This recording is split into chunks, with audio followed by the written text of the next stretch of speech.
a million moons and some 3 decades back, when at the tender 14, 15, Tinder wasn't the temptation I had to resist.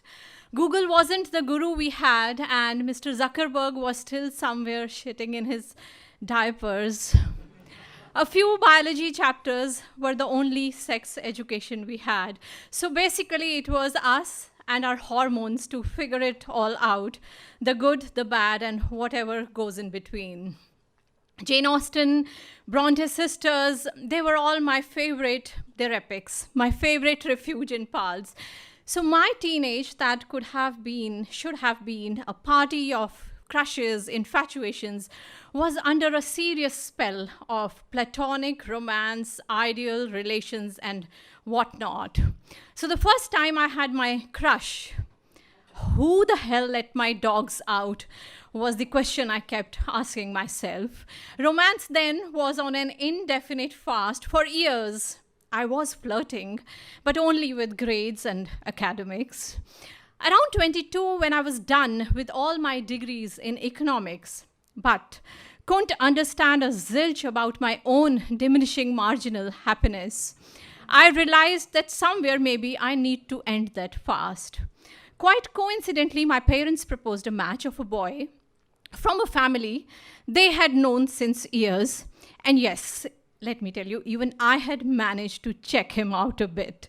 No Facebook timelines, no Twitter profiles, but we had our indigenous technologies and we were masters at that.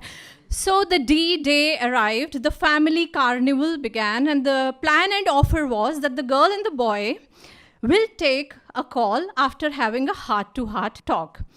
Now, within an hour, I realized it was as if the Tinder profiles had perfectly matched. Let me tell you, only of the families. An hour more, another hour, and I see a heavenly glow on my mother's face.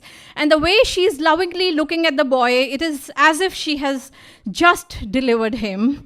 And all I know is my mother India has already swiped him right on this daughter's behalf. Restless? No. Fidgety? No. Desperate?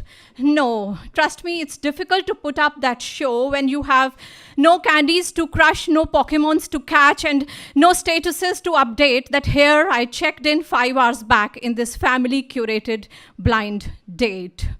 So done with a little of my patience, I walked into those family conversations and I straight away looked in the boy and said, "Sir, now can we please have a chat?" There we were, me and he, just by ourselves. And you know, there was this one script saved in my hard disk here for years that was dying to be performed in a one-to-one like this, and all excited I was about to shoot off. But this guy, he took the center stage and drove the conversation towards a complete monologue and kept going on and on and on. And then if that wasn't enough, he suddenly asked for my hand. Now my brain did signal me that, lady, hold your horses. But this heart of mine, it was in some heady trance. And before I could figure out anything, his fingers were reading the lines on my palm. What next? We had an engagement that lasted 3 years. Many of our dates were like Kavi Sammelans, where my poetries I then read, and I assured that he heard. Somewhere love came on board, we never know when. All in all today, 22 years of being together. More than that, 22 years of being as much in sync as chalk and cheese. If it is my ground, it has to be his skies. If it is my pastels, it has to be his brights. If it is my soft steps, they have to be his gritty strides. But then I often ask myself, lady, would you have had it any other way? And the answer I get is nay, nay, nay. And yes, lest I forget, somewhere between this being mad at each other and being made for each other, we also made a boy.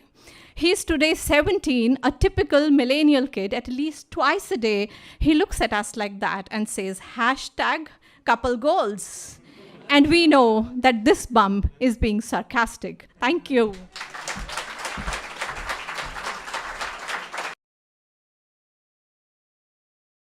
I look like a stern person, and I will remain stern if you don't like, subscribe or share our story and our channel.